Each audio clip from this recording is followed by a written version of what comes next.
Gas jumped first. But that's usually not where the money story ends. When fuel prices move fast, a lot of people assume the damage is limited to the pump. The reality is wider than that.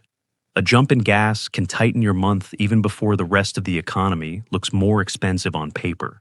By the end, you'll know the three places that price jump usually travels next, how to tell whether the squeeze is just a rough week or a bigger budget problem, and the exact screens to check before it turns into a "where did my money go" month.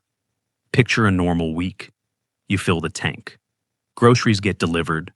Maybe you commute. Maybe you grab takeout once or twice. Nothing dramatic. Then fuel jumps, and the first hit is obvious. The gas station sign changes, but the second and third hits usually show up more quietly. Here's what's actually happening.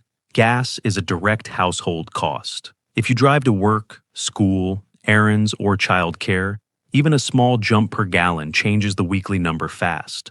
A 20 to 50 cent move may not sound huge in a headline, but if you fill up several times a month, that's real money leaving your checking account. And the important part is not just the extra fuel cost, it's what that extra cost pushes out. That's the first mechanism.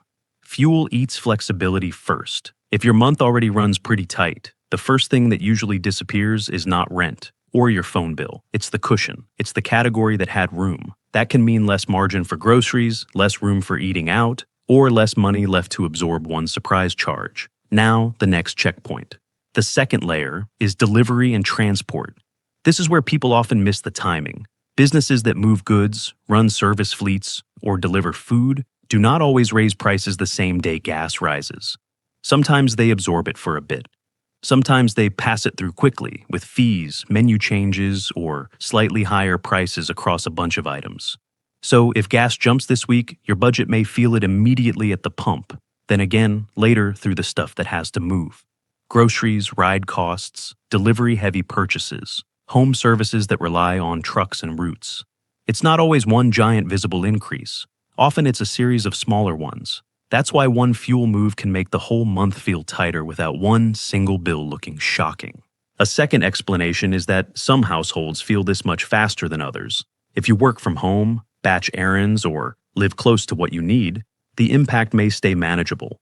If you have a long commute, drive for income, or live in an area where every errand means miles, the same price move hits much harder. So, the practical way to frame it is simple. This is not really about whether gas is high in the abstract. It's about how exposed your weekly routine is to fuel.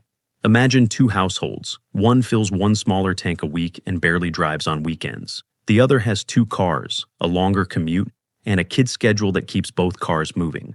The same price jump lands in two completely different ways. For the first household, it may just shave some margin. For the second, it can start crowding out other categories almost immediately. Here's the part people miss. The third layer is confidence and behavior. When fuel jumps, people often start bracing before every other category rises. That means they cut back sooner. Maybe they skip a trip, delay a purchase, or stop topping off savings for a few weeks. That doesn't always show up as a dramatic crisis. It shows up as a household getting more defensive. And that matters because defensive months are where timing mistakes start.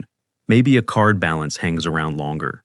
Maybe a convenience purchase goes on credit because the checking buffer is thinner.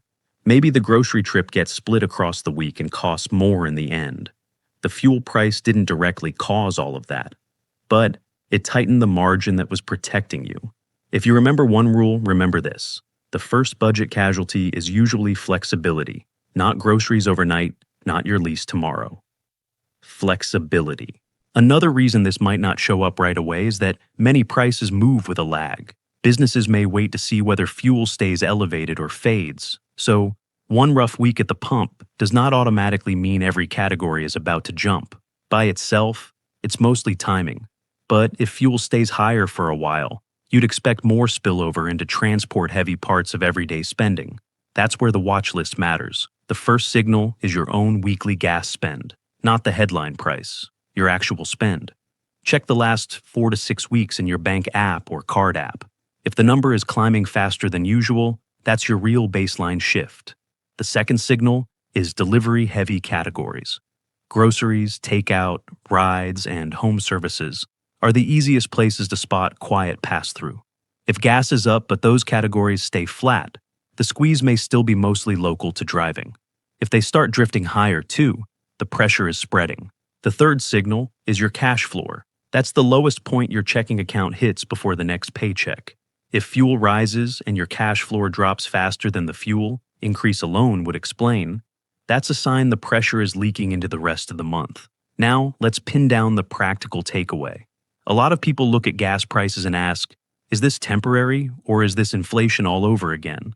The better question is smaller and more useful. Is this turning one part of my routine into a repeat drain on the rest of my budget? That's the call to make. If the answer is no, then this may just be a tighter stretch you can absorb. If the answer is yes, the issue is not gas by itself. It's that your monthly cushion was already thin and fuel exposed it. Before we wrap, here's a quick checklist you can run in about 2 minutes. Look at your last month of transactions and total your fuel spend by week. Check whether your commute, school runs, or delivery habits changed, because routine can be the hidden driver too. Compare the last 2 grocery and takeout totals, especially if delivery or service fees were involved. Check your checking account low point before payday. That number tells you more than your balance on a good day. And if the month feels tighter, look for the first category getting crowded out. That's usually where the real budget signal shows up. If this helped, subscribe to the Wealth Blueprint for more clear money breakdowns.